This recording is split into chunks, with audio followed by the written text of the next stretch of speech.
Am I live? Oh, I am live. Okay. I think this is live. Holy smokes. I don't know what I'm doing. Let's hit this.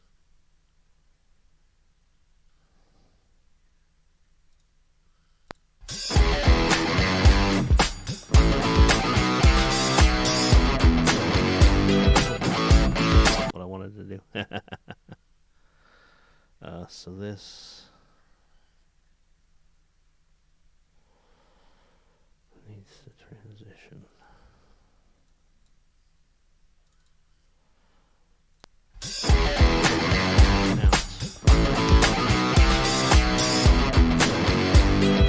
Bear with me.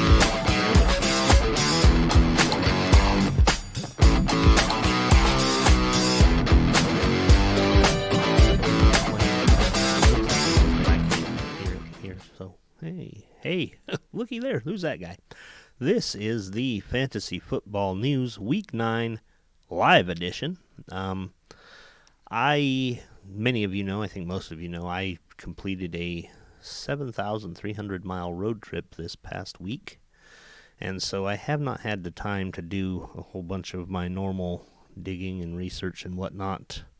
But I am going to attempt here to bring you the fantasy football news in a manner that I think should work, at least for the time being. So with that, I am Eric, your illustrious host and all-around great guy. Welcome to the Fantasy Football News Week 9 edition, and with that, we will jump right into recaps. I'm going to try and transition my software here real quick. Let's get this up there. Okay. And that should be on top of me. There we go. And then that should shrink. I got to shrink myself. Hold on. Oh, no, wrong thing. Oh, wait, maybe it's not.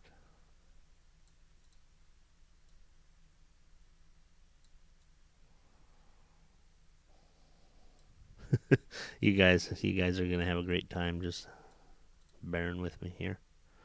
Let's put this below that. There we go. So there. All right. Looky there. There's the, let's move me, actually. Kind of in the way there. Let's put me over here. And let's get rid of this. There we go. Is that better? Maybe marginally, huh? Maybe just a little bit. Let's expand this out just a skosh. Using technical video industry terms. There we go. That's a little better. So let's start with the Op Soup League. Here we are. And this is obviously the score of my match because my matches are the most important matches here in the Fantasy Football Op Soup League. And I think really in most leagues that I play in, I'm considered a very important player. So as we can see here, Rebel Scum defeats Black Ops MC 121.64 to 88.34, and that leaves me at 8-1-0, and first in the North Division, and leaves Black Ops MC at 2-7-0 and fifth in the North Division. I was aided in large part by efforts from down here. We see Kenneth Walker got me 26.9 over a projected 14.2. Tyler Lockett with 15.2 over a projected 11.2. Now, I did get a little less performance out of Joe Burrow and Justin Herbert, but, it was made up for by the rest of our roster. I believe I also was aided greatly in the fact that Jonathan Taylor did not get the ball one time. I believe he was a scratch. And same with Damian Harris. I believe he also was a scratch. So those two big goose eggs there did not hurt my cause. Also, Taysom Hill with his 1.12 points. Now, you'll notice in this league here, Taysom Hill is allowed to play. I'm not sure what's going on in other leagues. I could be that he's banned in some leagues. I've heard that that's the case. I don't know that for a fact. But if he were banned in other leagues, I would say free Taysom because what's the threat of 1.12 points? Oh no. But anyways, moving on to Sandlot Turf Burns at Stars and Stripes. Now, Sandlot Turf Burns has been horrible this season. They have managed to win 2 games, with this being one of them. And Stars and Stripes is the butt of that joke this week. We see that here Sandlot Turf Burns has a decent game from Derek Carr with 22.36. Good game from Cordero with 17.8, and Jalen Waddle with 17. But look right down here. Devontae Adams, 32.1. The guy was just an absolute monster this week. Put up a great game and really probably helped propel the Sandlot Burns to that win. That's 133.56 to 94.62. Now we look over on the Stars and Stripes side. A good performance from Jalen Hurts. Didn't quite live up to his ESPN projections, but still not bad. I think we were hurt right here with Robert Woods in a 1-point performance. And then his running back core, A.J. Dillon and Darrell Henderson, just could not get over any sizable hump. And, of course, we are in the heart of bye weeks, and so there's a lot of suffering out there. Kyler Murray had 23 points in a losing effort to the Seahawks. Go Hawks. And who did we have on the bench over here? Looky here. We had Davis Mills with 15.96 sitting on the bench, so that wouldn't have helped him any at all. DeAndre Carter, Isaiah Likely. So this match really was not winnable. At least not here in Week 9 for Stars and Stripes. That leaves the Sandlot Turf Burns at 2-7-0, which is 5th in the South Division, and Stars and Stripes at 5-4-0 for 2nd in the North Division.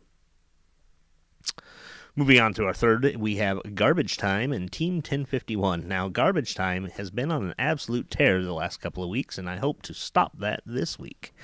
Garbage Time managed to win this one, 179.62 to 112.48. Garbage Time's 4-5-0 and 3rd in the North Division. Team 1051 is 2-7-0, 4th in the North Division. Garbage Time was aided greatly by late season pickup or mid-season pickup Tua Tagovailoa with 30.58 points, and he's really come on after that concussion scare. He was dropped, I believe, by didn't happen after that ordeal.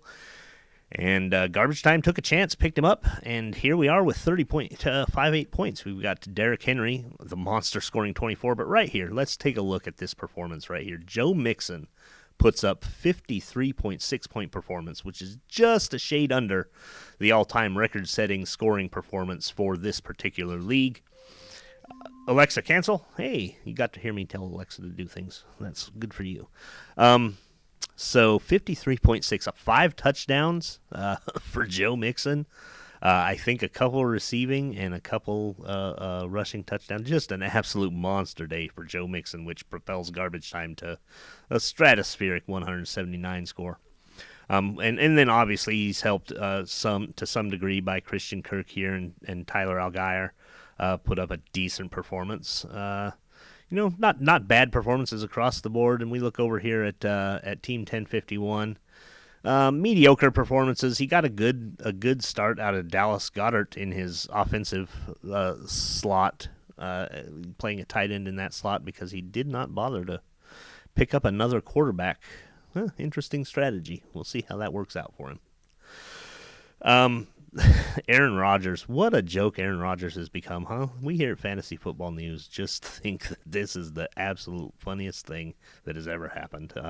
Aaron Rodgers getting owned by the Lions. And what did he have, like 3 picks in that game? Just absolutely horrible performance. Still manages 23.2 points. But it's good to see the Packers suffer. Almost as good as watching the 49ers suffer. But hey, what are you going to do? Moving on, 12th Man Mafia versus Team Scott, and this is a battle of the 2 females in our league, and it looks like Team Scott comes out on top in this one, 103.1 to 85.86. Propels Team Scott to 5-4-0, good for 3rd in the South Division, and the 12th Man Mafia are now 3-6-0, good for 4th in the South Division. We can look down here. Team Scott got a little help from Tom Brady at 17.2 under his projections, and I don't know that he's got the legs to make it to the rest of the season. We also see here that Team Scott still manages the win while keeping Ezekiel Elliott, who's on a bye, on their roster. Easily passing up. What do we got? We got Gainwell could have given her 11.3 in that slot. I mean, I guess that's just rubbing salt in the wound at this point, right? We got a great performance from Tyreek Hill at 24.3. What do we got?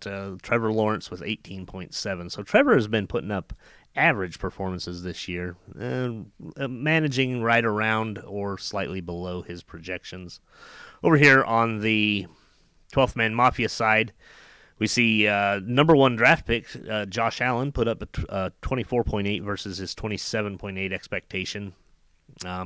But her effort was hindered largely right here by Mark Andrews in New Orleans, who managed 0 points in that winning effort for New Orleans. And then we also have Devin Duvernay, who only managed 1 point in their winning effort against New Orleans.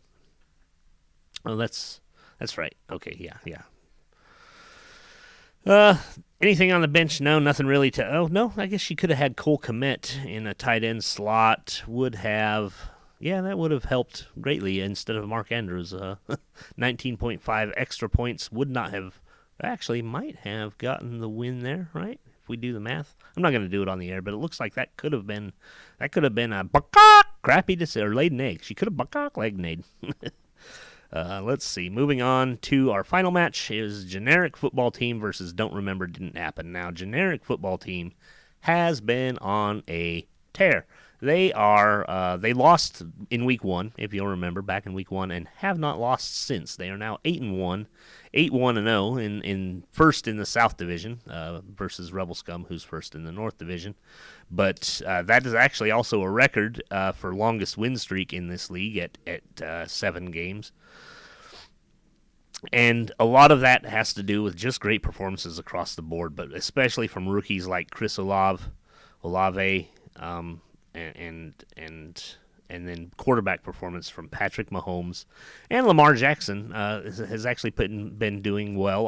That was a trade with Rebel Scum here a few weeks ago. Rebel Scum made a move to improve slightly his wide receiver core and was willing to give up Lamar Jackson to do it. And so that was to his benefit here. And that's we look at 37-point performance, a monster performance from Patrick Mahomes, who had a great night. 26 points from Travis Etienne, 20 points from Mecole Hardman. I mean, it's hard to win when people are putting up those kind of numbers. And Austin Eckler did a great job. Taylor Heineke underperformed, and Kirk Cousins performed where he was expected to. But just not enough for Don't Remember Didn't Happen to get it done, even despite a 136.26 score, which I believe was, what is that? That's the number 3, the third best or fourth best score in the league. Still can't manage the win in this one, and not a whole lot of help on his bench, so no egg laying there. So that concludes the box scores, or the recap for the Ops Soup League. Our contest, our $5 contest in the Ops Soup League this week was Hail Mary week. So the quarterback with the longest passing play, that was going to be Matthew Stafford with a 69-yard passing play in the Rams' losing effort to Tampa Bay. So congratulations to Marcus of Black Ops MC for a win there on that $5 week. And that will move us then into our RSO standings, which we will move right over to the Outcast League right here. Kaboom! Looky there. Eric is with it. Not really. We're just managing here and make sure that everything looks good there. All right, so our first match here in the Outcast League was the Fantasy Football Team versus Stars and Stripes. And again, Stars and Stripes, just an embarrassment. I'm not even sure what they're doing on the field with the rest of us professionals. This win, 126.85 to 73.65. And I don't have standings, so we'll get to those at the end. What kind of performance? And I don't have projected performances, so it's hard to gauge here. But we can see just great games from Trevor Lawrence in this scoring format. Tyreek Hill, obviously, we talked about him a little bit ago, 23.8. 15 points from a tight end is an absolutely monster performance. I mean, it's much better than a tight end like Taysom Hill ever scores, but whatever, Taysom Hill is banned, right? Isn't that right, Commissioner? We demand answers. Moving on, Christian Kirk with 17.6 points, Ryan Suckup with 11.8, and 11.8 out of a kicker and 10 points out of a defense. So 21.8 points from a kicker and defense combined. That's great. That's great scoring, and it's going to be hard to beat a team that can put up those kind of numbers. Stars and Stripes side, a 0-point performance from Logan Thomas in the tight end position. Boy, I bet he sure wishes he had Taysom Hill in that position with his 1.1 points, right? Let's see, what do we got over here? 15.2 from Tyler Lockett, a decent performance. Kyler Murray sitting on the bench with 24.75 versus 26.45, so not a poor decision by any means. To bench Tyler in favor of Jalen. And Jalen's been great this season. I would probably be keeping Kyler on the bench as well. Jeff Wilson in Miami with a decent 14.7-point performance would have been great versus either one of those running backs, Kamara or Dillon. But who's really going to bench Kamara for Jeff Wilson Jr., right? Apparently not the commissioner. He'll ban Taysom Hill, but he won't bench Alvin Kamara. But whatever. I'm not bitter. We're not talking about that. I'm sorry.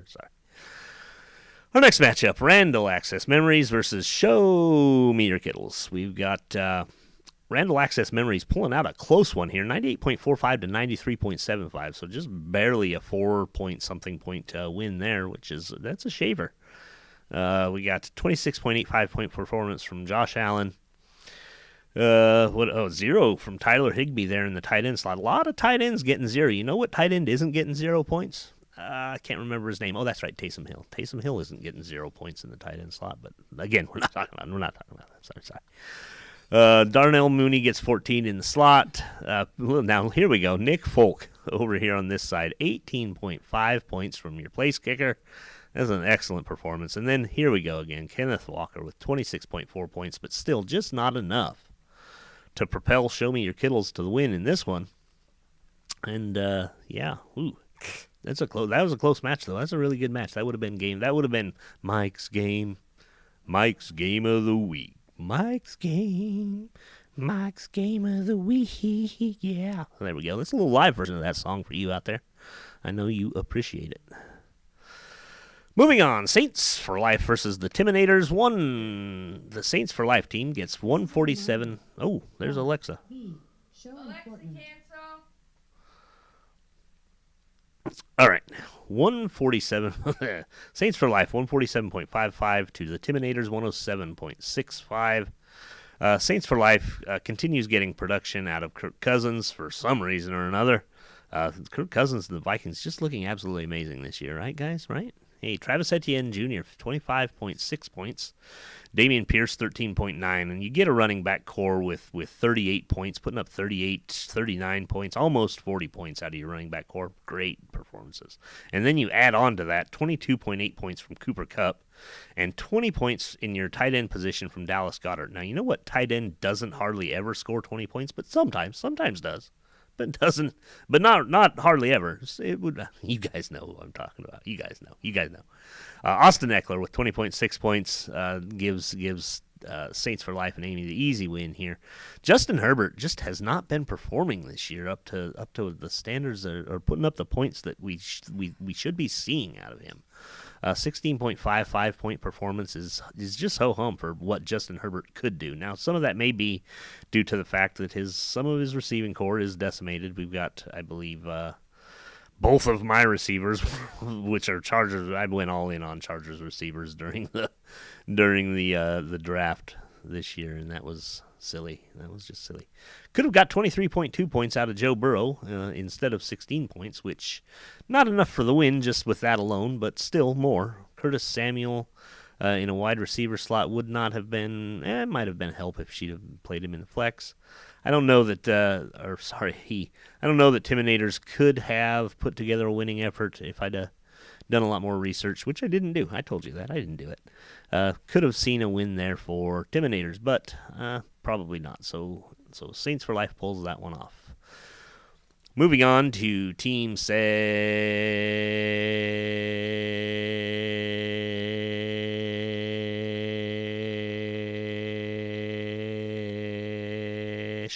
versus Rebel Scum.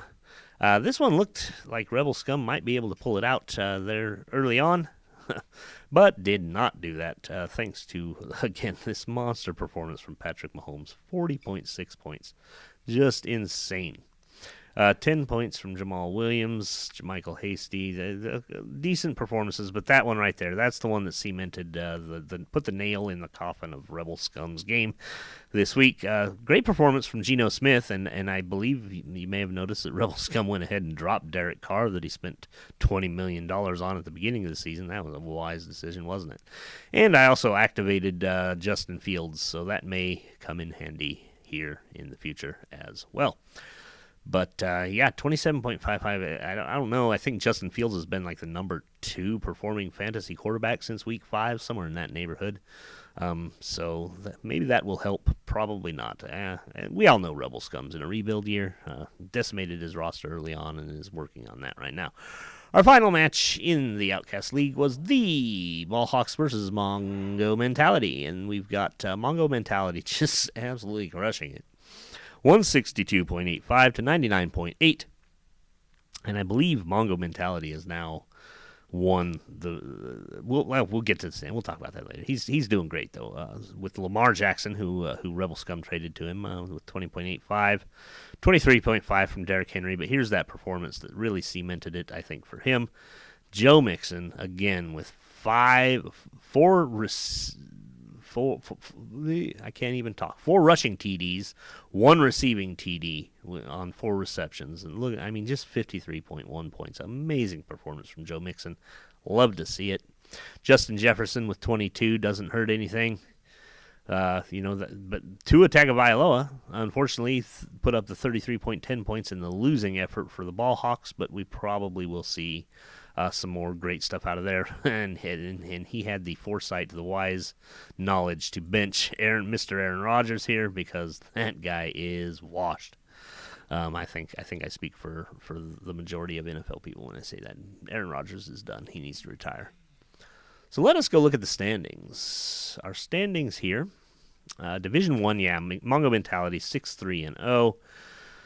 A 1-week winning streak, but still, if we look at the points for 1181, I don't think anybody else. Yeah, the next closest guy is 50 points behind. So that Mongo Mentality has just been putting in the work, putting in the points week in and week out, and that's why he's on top in Division 1, which obviously is the weakest division if I'm not in it. We see that Rebel Scum, along with Timinators, sit at the bottom of their